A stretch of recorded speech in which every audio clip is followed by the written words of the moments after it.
live for another edition of the Wrestling Underground podcast brought to you by RealNerdCorp.com and streaming live on twitch.tv /Wrestling Underground or over on the YouTube channel after we record at the Wrestling Underground. I think that's right. On YouTube, so follow us here or there. It doesn't really matter. I'm your host, as always, Chad Porto. Joining me is Marcus Green. Marcus, we are... you're the only glorious one here today because we got some stuff to talk about. Yeah, Smiles in here. No, we lost our smile, and now we gotta go take a month off to find it and then come back and win the belt. So... by now, anyone listening to this podcast has watched, heard, or read about the Dark Side of the Ring special. And basically, the gist of it was them covering the infamous plane ride from hell. Some updates about it, or some particulars. Brock Lesnar and Curt Hennig nearly destroyed the plane. I'm not surprised. 500 pounds of flesh colliding into one another, trying to find out which amateur wrestler from Minnesota is the best. Yeah, that's going to cause some issues. I'm pretty sure Curt got fired for that too, if I remember correctly. And he had just returned too. Yeah, JR, because JR had to do it, and he was just like, Vince was just done with the antics. It was just too much. But he was the only one who suffered any.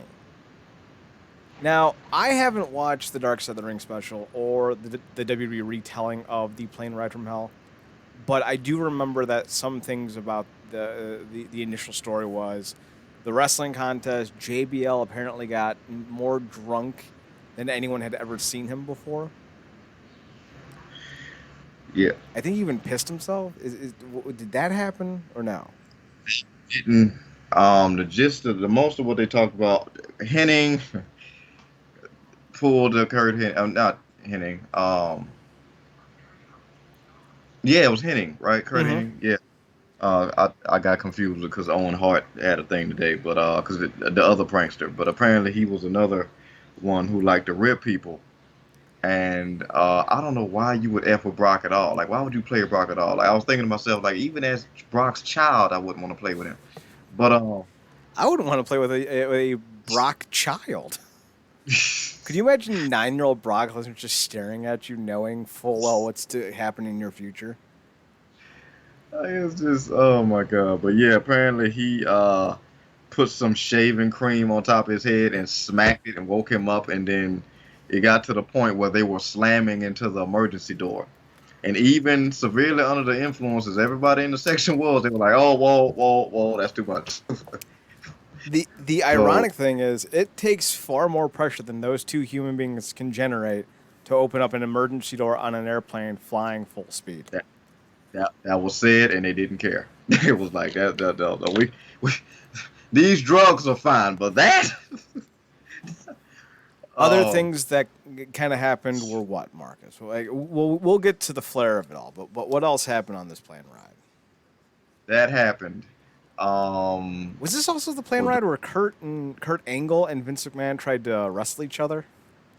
I don't know. Kurt's name never came up, but apparently Vince and Linda was sitting up front the whole time while this was happening.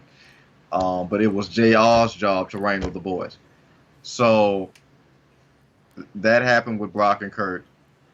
Apparently, according to JR, X-Pac was a guy who, was a good guy, but very much wanted to be, liked and applauded and whatever. And he was always kind of the guy behind Nash and Hall. So he wanted attention. And he decided to get that attention. And this is probably the most delightful thing that happened. He decided to cut off Shane Hayes' ponytail while he was sleeping. Oh, yeah, PSAs. Oh, well. Yeah, PSA, Michael PSAs. I guess he doesn't have a pass for that. He woke up, was ready to fight everybody over his little ponytail. That happened. Goldust was on the flight. He got a little too messed up.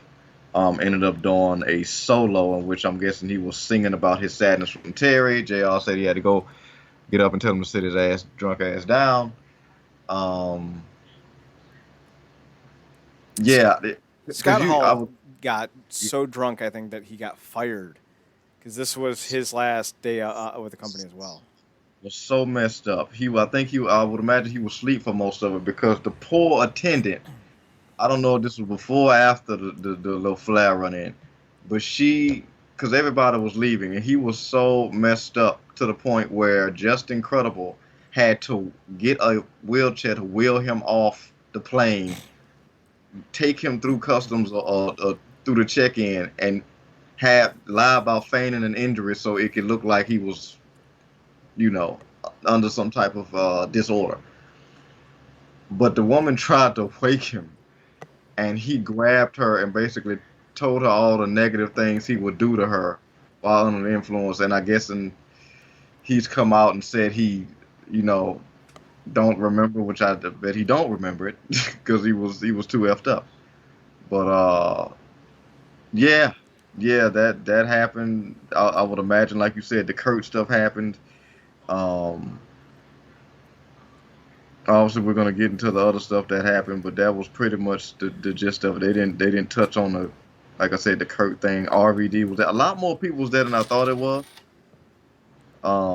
Apparently it was a full house, but apparently the Vince and Linda was just so far removed from it that, you know, it was bad. Yeah, I think the Angle Vince one was on a different flight. Uh, I just know that real quick that I mean because I'm pretty sure you flown more than me. They said that normally you get like one of those liquor trays per flight. I give Uh, you asked for, but this was 20 years ago, and they've stopped doing that, from what I can understand. Oh, according to the attendant we'll get to, she said they never go through more than one. They went through three Yeah, that I'm not surprised about. on top of whatever else in the freak they were taking, uh, in terms of pills and whatever else. Yeah, I'm pretty sure if I remember correctly, this was a private chartered plane, but I could be wrong about that. No, you're right. You're right because they said it cost an expensive amount. This is the stuff that they only did for like sports teams and like other athletes and other professional organizations that need a private job. They said it was cost a pretty penny, but it was worth it. Not for the story though. No, and I think if I remember correctly, it was an international flight. I think they were returning from the UK. I Yeah, think. that plane ride from hell, I think altogether ended up being 14 hours because they had to sit on the tarmac for I think nearly 7, if not 8 hours, which is why they ended up going through three of those liquor trays, which was I think before they ended up getting in the air. So Jesus Christ. Yeah, recipe for disaster, and only like one person, two people suffered any consequences from it. Should tell you all you need to know. But of Yeah. course, the big story of it all, as told by several different people, was that Ric Flair exposed himself to the flight attendant. Now, I watched that clip, and that's essentially what was said. And I think something along the lines of like he had her touch him. Yeah, according to her, things started off fair. Obviously, the more impaired people are going to be, the more erratic stuff are going to get. But it got to a point on the flight where, and apparently, a thing where sometimes he would just get in his robe and do his strut. Mm-hmm. Um, Nothing but the birthday suit on. So apparently, it got to the point where she was in the back um, by the trays or whatever. Um, and he basically, according to her, kind of pressed up against because it's that little hallway part Mm-hmm. in the back. And basically, pressed up against the wall, or cornered her, I should say, and yeah, I guess had her put her hand, where in his private area, and the only other person that apparently saw it was the stoner himself, RVD. So that kind of brings us to two divergent but yet like similar situations. One being the response of one of the more beloved locker room leaders in wrestling history, Tommy Dreamer, and a response from Yeah. Flair himself. Now, Dreamer basically said that it was a prank, typical Ric Flair fashion, and that did not go over well. A lot of people were pretty disappointed with Tommy, and he's been essentially suspended from Busted Open Radio, and he's also been suspended from um, Impact as well. Okay. Yeah. So he's getting some fallout for his dismissal of it all. And there's a part of me that is completely for it, but I also feel like he's about to become a scapegoat because the person who should be suffering consequences is Ric Flair. He did it. You can be mad about Tommy Dreamer for excusing it, but I also think you need to realize who Tommy Dreamer is. He's kind of a wrestling sycophant in a lot of ways. Like, he legitimately idolizes these human beings, and he can see no wrong. Like, he I don't want to say he's not an intelligent man, but he definitely lets his fandom guide his life.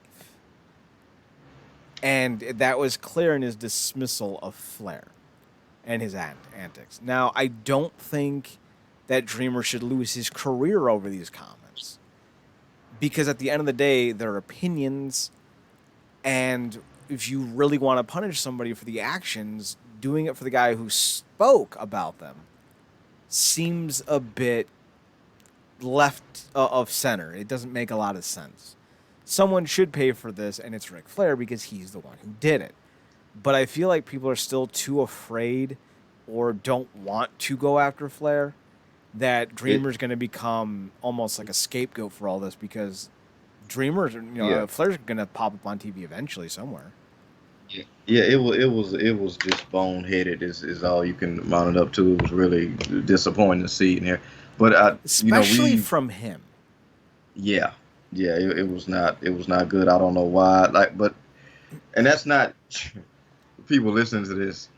You laying out his mentality is not excusing what he said at all. No, it's to explain it. He idolizes these human beings. Yeah, and that's what it came out to me too. I'm like, he really got his head up this old man's ass. Mm-hmm.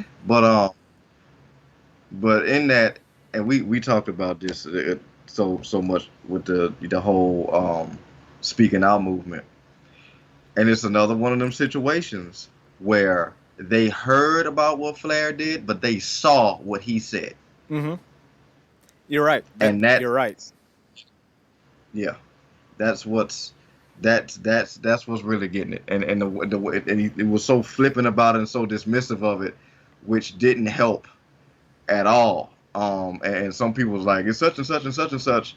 I don't know why he's being punished for something. Talk about a 20-year ago event. I'm like, the event he's talking about happened years ago. His feelings on it are 2021. Yeah. Like, they didn't this when that happened. They shot this. This is a recent thing.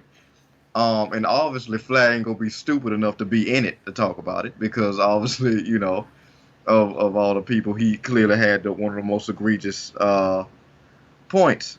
But yeah, that's really what it is. And obviously, I'm with you about the whole career thing, but it was very something boneheaded and stupid to say. And I mean, that's just weird, because I wonder if he would feel Dreamer. I wonder if Dreamer would feel the same way if that was a woman he cared about.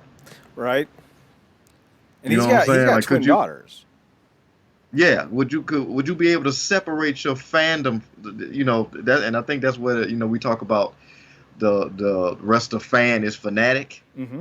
Like, I wonder, could you separate that if it was a woman you cared about? Obviously, there's an instant bias there, but still, because it's one of them situations like RVD, the way he talked about it, like, he looked back there and was like, oh yeah, that definitely looks like he's back there accosting her. Because it was to the point where the woman said, like, somebody like had to come and be like, okay, that's enough, stop messing with her. And I think she said it was gold dust or something, but it was all bad. It was all bad. And I think that the craziest thing about watching the whole thing was you got to see somebody go from like an innocent, airport attendant that was just looking for it to be like a regular old thing where she properly did her job and was courteous and nice with these guys, to really not being able, by the time that flight was over, not really being able to compute what has happened to her, and if at all she should do something. Because at the end of the flight, I think they had to clean it. Like nobody had to be responsible for that. They had to clean. It was throw up, blood. Um, apparently Gold Dust was doing something in the back and spitting in the back chair pockets. Probably dip. So yeah. Um, or he was, or something else. They said he was doing, and throw up, blood, syringes, and God knows what else. And she just wanted to leave the plane, and it was like, no, you have to clean it. So not only did she have to be a victim, but she had to like just wallow in the crap of it. And yeah, it wasn't good. It wasn't good. But yeah, back to Dreamer. That's basically what it is. They always hear about what Flair has done and stuff, which only aids people who don't want to believe it anyway. But they saw what he said, so it's just that's what's the sticking point of it. And the sad thing is when you think about it, every single one of those individuals is culpable far more than Dreamer is because they all witnessed it and didn't do anything. And then Yeah, Vince McMahon and company didn't suspend him, fire him, fine him, or anything. But Dreamer excuses it, and now it's, well, everyone's mad at Dreamer and he's trash, but Vince was on that flight. And this isn't the first time. Flair is known for exposing himself. Like, that's his whole shtick. This isn't the first time. This isn't the only time. But people are going to be more shocked for whatever reason about Dreamer being, oh, yeah, he's Ric Flair. It's what he does. Because he's not wrong. But people want to target Dreamer because he's there. He was the face of the ordeal. And it's just like Jim Ross literally didn't do anything. And you go, well, what would you do if you couldn't do anything? I'd quit. I'd be like, I'm not taking part of this. This is gross. And yeah, if you can't get them to do anything about it and they threaten to fire you, you sue them for a wrongful termination. Like, there's so many things you can do in that situation besides sitting on your hands, putting your thumb up your ass and going, he's Ric Flair, what can I do? Like, they're yeah. It all was. culpable. Yeah, if you go back and watch it, it's just bad. Jr. comes off looking very poorly too because obviously he's a man of a certain age and was at the time, but far younger than he is now. But in his mind, he was like, it shouldn't be my job to be wrangling adults, but essentially that's what your job was. And if it wasn't your job, Vince made it your job on that flight. And by the time they got up in the air, I mean, that stuff was just too far gone And um, in a lot of different ways.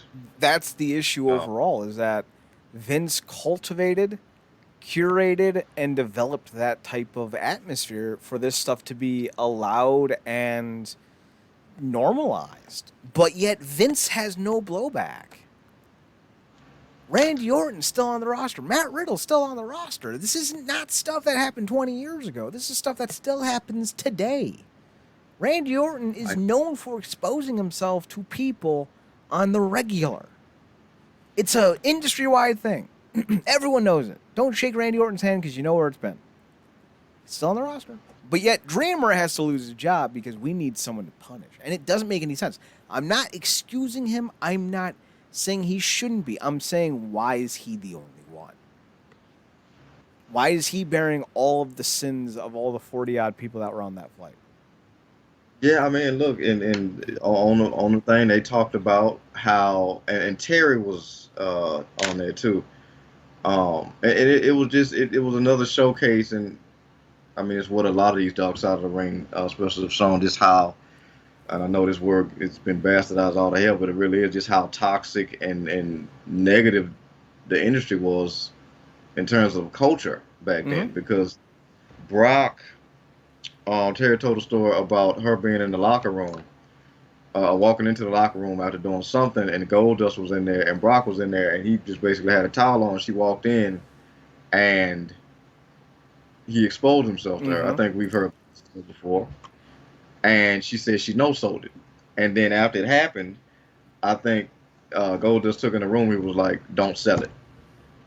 And she's like, "No, I'm not. I'm not gonna sell it." And then I forgot exactly what it was, but something else happened, and she was told to not sell it. And the damn producer was like, "How much shit did you get told not to sell like that?" Like Like what? How often did that happen? It's like we can only imagine. We can only imagine. So many people still need to be held responsible for the things that they've done, been allowed to do, and have gotten away with over the years. But I wonder if this Dark Side of the Ring organization, like the producers and whatnot, have the fortitude to go all in on someone still active. Like Randy Orton, in an interview, explained how he placed his genitals on John Cena. Like nude ass Randy Orton just dropped his junk on John Cena as a prank. That's not a prank. That's sexual harassment, borderline assault, depending on what state you're in. I get that the plane ride from hell is is a story that will always kind of be topical because of its reference in the wrestling storydom. But we've known Yeah. about this story for 20 years. This isn't new. Like everything they said there wasn't new. It's just that finally someone put it in proper context because it was always kind of played off for laughs. Yeah, and it's funny, and because at the bottom of the screen after that part of with Terry and Brock, it was like, Brock Lesnar was reached out to comment, but no, not return. Like, of course, he wasn't gonna get back in touch with y'all about this. Like, are you serious? Like, you be out, you couldn't pay the man enough to even appear on something like this, You couldn't pay him and enough to he appear gets. on Raw. Well, apparently somebody put up their first kid. Um, but yeah, it's just it. I mean, you're right about that. I mean, I think the closest we might ever, get to something like that in terms of current is people speaking on it, or maybe that. Because I wonder if that is a thing for them, like, because the speaking out movement, that whole thing, that would be. I mean, that's basically new material Mm-hmm. for them to do. But I don't know. It's just it's crazy because, like you said, Henning got fired, Hall and got they fired. couldn't. Yeah, Hall got fired. It was just, yeah, couldn't do nothing with Hall. Henry got fired, and then I think he passed away. And nothing happened to Flair, and even JR said it because he was a made man. But in a lot of ways, going to somebody like Orton, and we talked about this too. Didn't they push the policy back or something? Like come up with a gray area for him to on a Yeah. failed test so he So could say, so what you're talking about is the failed drug tests that WB implemented. I think it was first time was a fine, second time you were fired for a year, and third time you were banned for life. But Randy Orton failed like 3 times, so they're like, well, we're gonna put in a mandatory or a 1 year exclusionary banned where not banned but like banned lift where if you test clean for a year you get a strike removed. All because Randy Orton had tested positive too many times. They literally changed their drug policy to make sure Randy Orton could work because this company does not care and they will continue to fuck people over. And for some reason, people still like them, and I don't know why. We stopped covering them in earnest 2 years ago for a variety of reasons. They are a trash company. Absolute dog shit. Just the worst. It gets worse, though, Marcus, because Ric Flair has issued a statement about this. Tommy Dreamer apologized, and his apology sucked. I well, feel like it was sincere, but I feel like he also missed an opportunity to really get fans back on his side. So he uh, fucked up.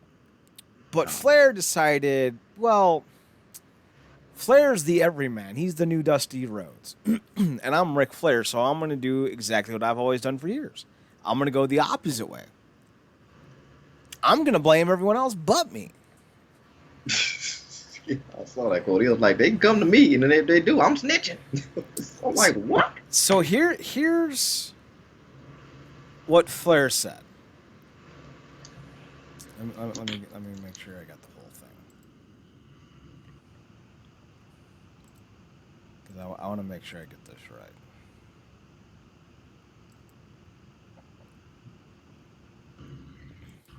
Oh, it's three full photos. Okay. Every person, this is Flair, every person that I've worked with has said not to post a response, but I've never run from past behaviors before, and I'm not going to start now. And I want to clarify a few things. I love how he just goes completely off a tangent. About 4 years ago, I gave ESPN access to my life for a 30 for 30 special. They cover taxes, financial issues, adultery, divorces, the passing of my child, and drinking and partying at length. Rory Kempf, desperate to matter for another 15 minutes, did an interview about it this morning. When Rory's lips are moving, he's typically lying, but one part of what he said was the God's honest truth. I'd never heard that he had forced someone to touch his genitals, Kemp admitted. Everything with Rick was constructed as a negative I tried to address in the 30 for 30. His drinking, his partying, his adultery, his money problems, there's quite a bit of it. But never, at least in the people that I spoke to, no one ever brought up that he would force himself on somebody, end quote. Flair continues, I allowed my personal life and the lives of my wife and children to be turned upside down for one reason. Whether it's good or bad, even the really bad, the truth has to matter, even in wrestling. My issue has been well documented for over 50 years. The impact of drinking too much, which has nearly killed me 5 years ago, has been told time and time again. The reason Rory, or anyone else for that matter, never heard stories of me forcing myself on anyone simple, it never happened. So, this contradicts the stewardess or the flight attendant, whatever, and Rob Van Dam. His dreamer technically didn't say anything about any forceful touching. But this is kind of one of those where you're sitting down in court and you go, Mr. Flair, did you kill that woman? No, I didn't kill her. But you shot her. Oh, I definitely shot her. I just didn't kill her. And he's kind of missing the point. He's like, well, yeah, I made it. No, the touching, yeah, that's bad enough. But you cornered a woman, exposed yourself to her, and frightened her for her life, her safety, and God knows what else she felt. But it's the one issue he can at least murk up or disprove that he's focusing on. But yet, there are stories, Marcus, out the wazoo of him flashing himself, exposing himself to people without consent. And he does not seem to get it. I'm just... the logic on both sides is just... The lack of, I should say, is just astounding to me. And it, you know, Dreamer, like I said, he, as a fan, his head is, you know, superbly planted up the man's ass for whatever final reason. He can't disassociate, and that's on him. Like, I didn't even see the part of it, but if he flubbed on that too, the Dreamer's got a lot of other stuff he got to deal with. Mm-hmm. Hopefully he takes a look at himself after this and kind of really tries to sit down and separate facts from whatever story he concocted. But to Flair, this is a man whose life has been defined by coming up with and portraying a wrestling character that he then ended up portraying as an actual person in his personal life, which is damn near cost him his life on several occasions. Mm-hmm. A character whose whole thing, besides being a great performer, was being a womanizing philanderer. On top of all the other stuff that is associated with that character. And yet, it's hard to believe, because we can deal with him flashing people, but it's hard to believe that he added one more notch to the flashing, backed the woman into a corner and made her touch his stuff. Like, that's we went from A to Z with that. I think what's interesting, Marcus, is he's bragged about sleeping with married women. He's bragged about exposing himself. He's bragged about a whole number of disgusting acts. But no, I never made them touch me. You sure about that there, buddy? You yourself, Mr. Flair, have said that you drank too much to the point that it nearly killed you. How can you be sure? Granted, I do want to, you know me, Marcus. I often dance on both sides of the ethical issue because I do the advocacy.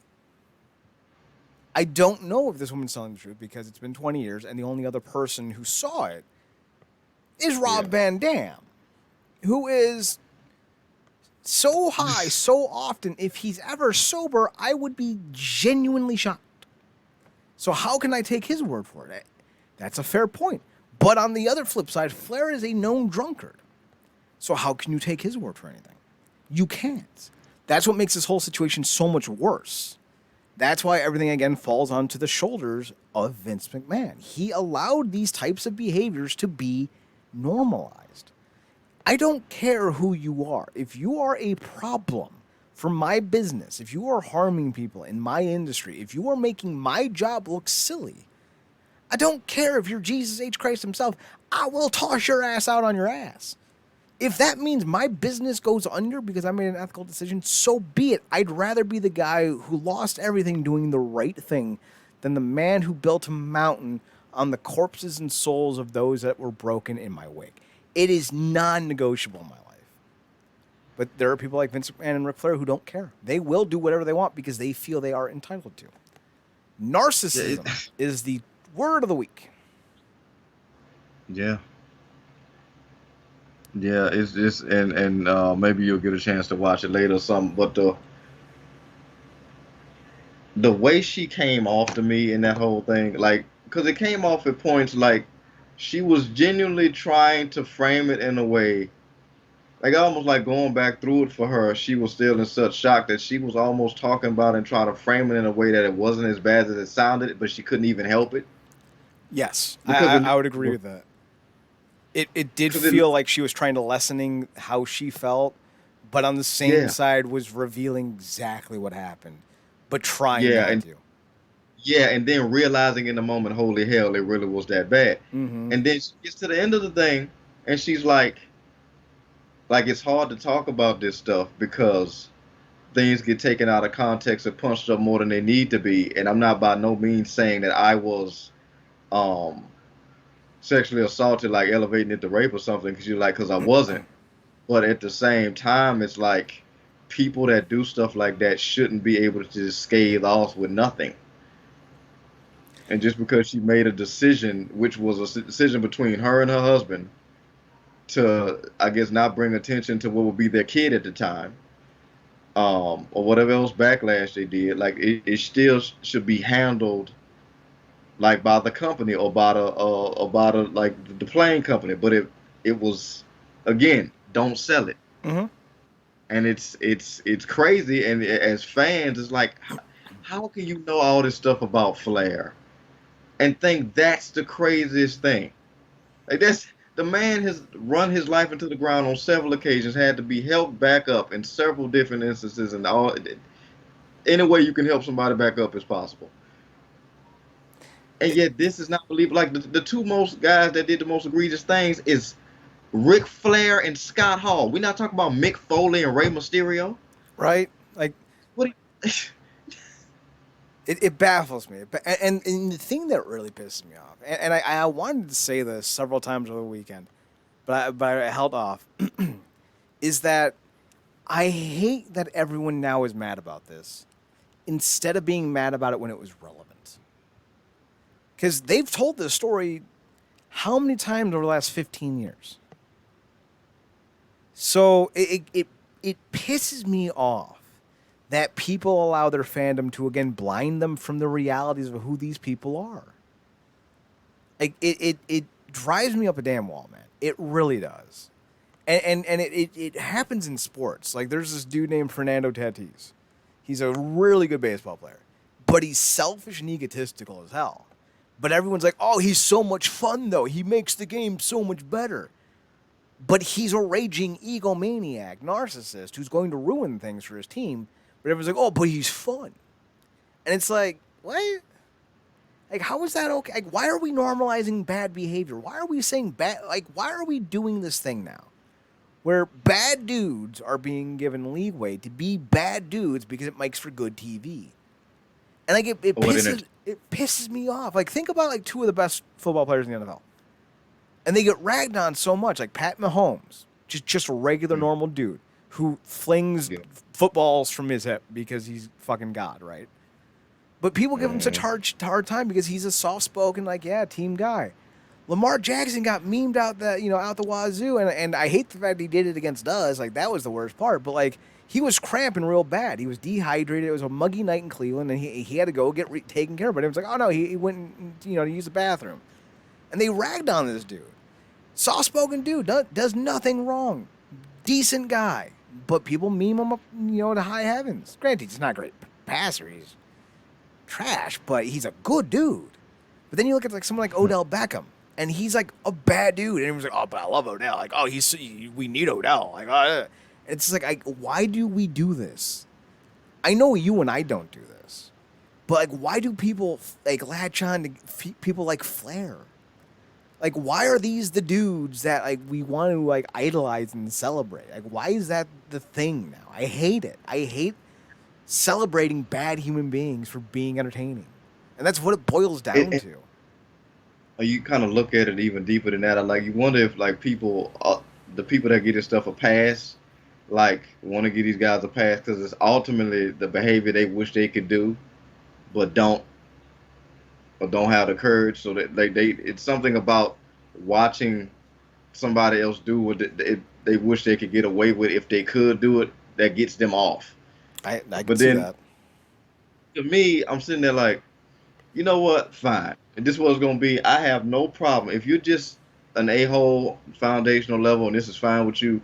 If you will come with that same energy, fine. But let it be known, put it out there that if this was somebody you cared about, your wife or your daughter, if you could play them dick jokes across the board, like, oh honey, he's just waving his penis, that's just Flair, and you would excuse it, fine. I don't have nothing to say to you because you are just a lost soul, and I care not about your existence. But all these other people, you bring it up to them like, oh, that's different. That's personal. I'm like, so it shouldn't be personal for the woman just because you don't know her. It's not less offensive. Like it's World War Z when it's you or somebody you care about. But it shouldn't be serious for her when it happens to her. Like, she wasn't just trying to do her job, and every possible L you could take on that flight, her and whoever else was working on it had to take. Like, the only people who didn't have to take any of that, I guess, egregiousness was the pilots, and of course Vince and Linda, because whatever, I guess they was in the Phantom Zone at the time. But that's crazy to me, and it's right. Like, you're right. Like, Dreamer is an easy target right now. And Flair is this pop culture icon. I'm pretty sure somebody be like, well, he's a such and such old man. How, hasn't he gone through enough?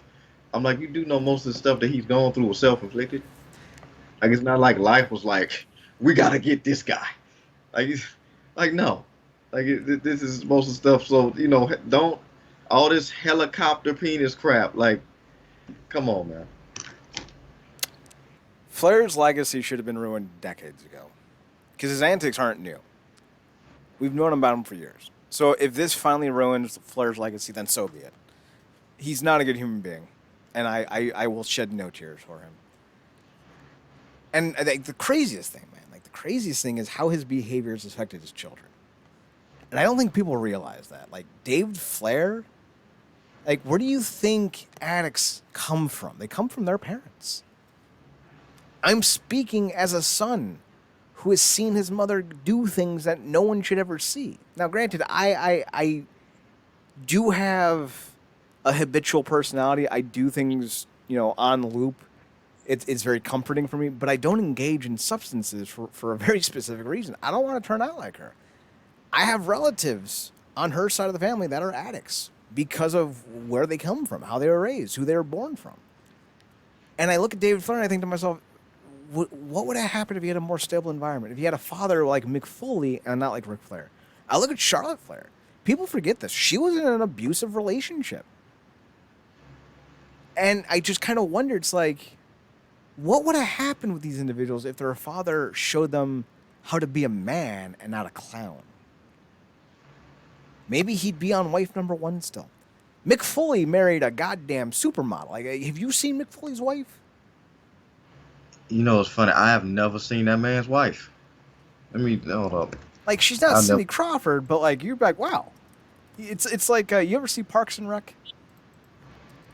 Yeah. Remember how Jerry had like a really attractive wife? Yeah. That's basically Mick Foley.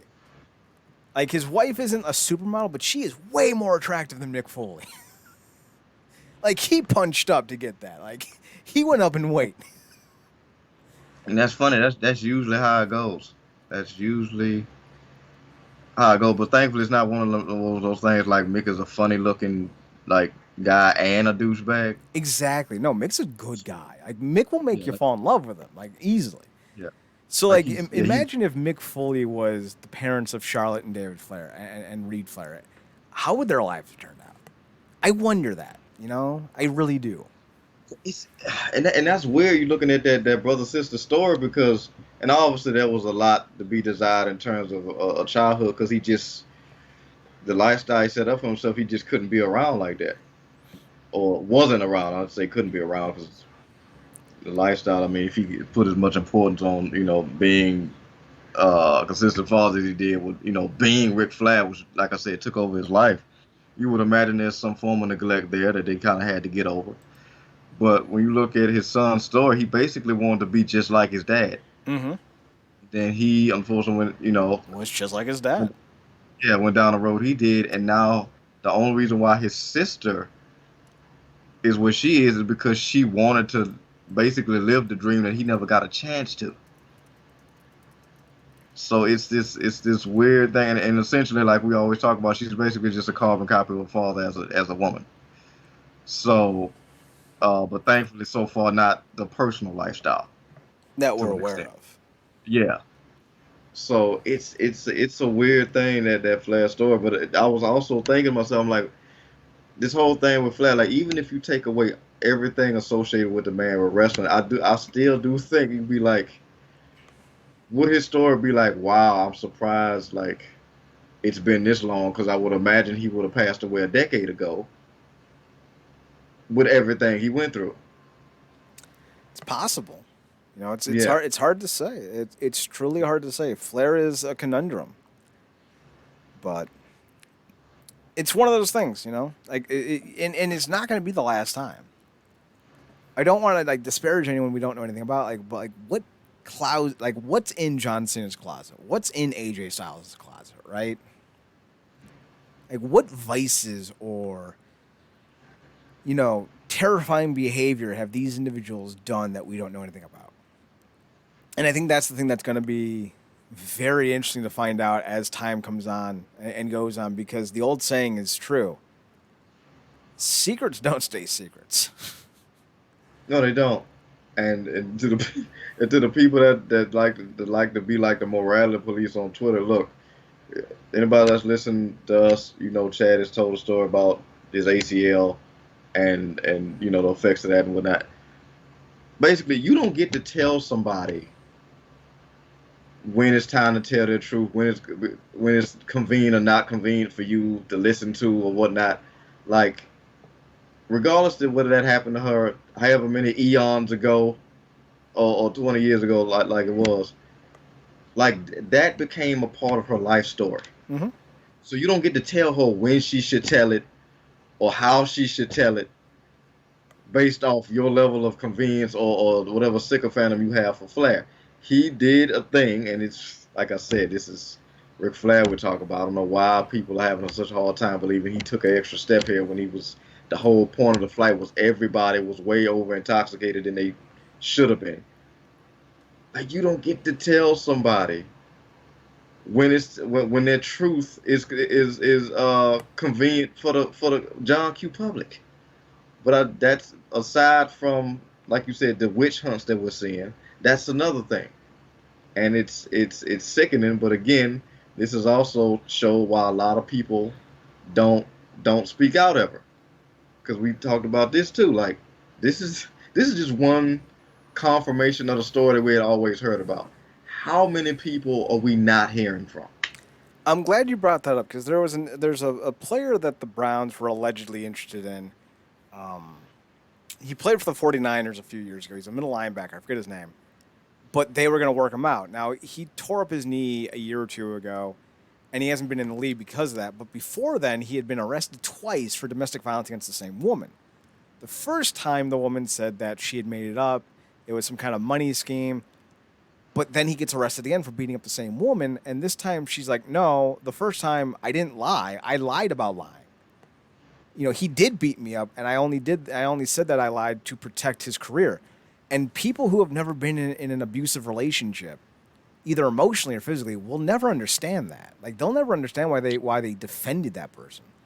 But if you've ever been in an abusive relationship, you're like, yeah, I get it. And it's like people want to go into that idea of like, well, she lied, so it's he didn't do any of it, and he's just a victim. But the dude, I forget his name. I can't. I think it's like Buckner or something like that. Before he even got drafted, he went to the NFL Combine. Marcus, you're familiar with the Combine. Uh-huh. You go, you do the 40 time, you do some cone drills, some bench pressing, you do an interview, you do a Wonderlic. And they basically decide, all right, he's fast, he's got this, he got that. All right, if he's there in the third round, we'll take him. If he's there in the fourth, top 10 pick. And this guy was a top 10 pick, but he tested so negatively that they're like, he might not get drafted because of his attitude. And then he hurts himself, goes to the hospital, but it's a hospital in the ER. There are people there. I think he sprained an arm or broke something small. It was not a major issue, but it needed to be addressed. So they're like, there are people ahead of you who are bleeding out, who are dying, who are pregnant, who have, a tube stuck through both of their ears that just missed the brain that need to be addressed before you. And he freaked out, did the whole, do you know who I am? Started ranting and raving, and then threatened to kill the doctor because he was not allowing this man to skip the line for his bruised or dislocated shoulder or whatever it was. And it was just like, this dude threatened a doctor in front of dozens of people, but you don't think he has the ability to beat someone in private? Like, come on. Yeah. People will tell you who they are. Just listen. Yeah, we see that all the time, man. These celebrities get free stuff. They skip lines. They get invited to these VIP events. They get away with all manner of stuff. And to go back to, because I probably didn't round that point, that I'm making about your ACL, that happened years ago. But you telling it now is just irrelevant, if even more so because it still affects you in a way. You know what I'm saying? I'm about to go for a night jog. It's about to affect the hell out of me. Yeah.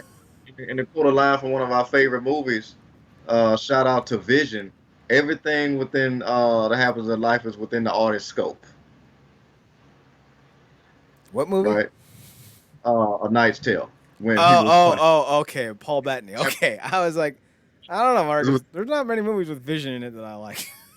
Yeah, shout out to Paul Bettany. We was like, everything that happens is within the artist's scope. Except, well, maybe not yours, but that whole I will fong you. I'll you, but yeah, it's again, it's the willful ignorance. Mm-hmm. It's what you don't want to see. And think about, like, going back to your point, because I know we've been on this for a while, but I mean, it bears this discussion. Like, most people end up lying about those domestic violence situations. Think about it, because they're still in disbelief that it even happened, or they're still in love with the person. Yeah. I think that comes back to the whole idea of I can fix them. I know that's why I stayed. That, and she was a 10. Like, she was a hard LA 10. I mean, but it says a lot that they come up with. They form it into an excuse. Like, I wouldn't have done that if you didn't make me. You cooking your favorite, you doing a sauce, and you leave out favorite season in it. That's a mistake. Pounding somebody's face in, that's not a oops. You know what I'm saying? Yeah, there's no oopsie there. If you're playing Twister and you accidentally knee her in the face, that's an oopsie. If you're kneeing her in the face like it's an MMA fight, that's not an oopsie. It was Reuben Foster, by the way. That's the player that the Browns were interested in. Yeah. So, let's move on to prettier pastures. Yeah. Let's see. We're gonna mark this at 49:15. No, that's not right. Hang on. Come on. There we go. Yeah, 49:30. We're gonna round it to a nice number. So this weekend was Victory Road. Yeah. I didn't get to watch it live because it was